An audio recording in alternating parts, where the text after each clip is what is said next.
মোটরের জন্য। আর এই লিগে পুরাটা জাস্ট ভিতরে সেট এখন দেখাচ্ছি, বাইরে সেট আগে দেখাচ্ছিলাম। আর এখানে লিগে দেখেন রিভার্স ফরওয়ার্ড ঘোরার জন্য একটি সেন্সর, উপরে সেন্সর কানেকশন দেওয়া আছে। তো প্রত্যেকটি কেবল আপনার মাদারবোর্ডে গেছে।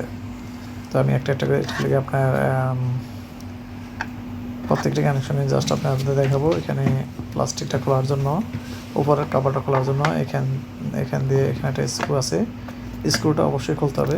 আস্তে স্ক্রুটা খুলবেন, খুব ধীরে সুস্থে স্ক্রুটা খুলবেন, কেননা স্ক্রুর পাশে অনেকগুলা কম্পোনেন্ট আছে যেগুলা খুব ক্ষতির সম্মুখীন হতে পারে।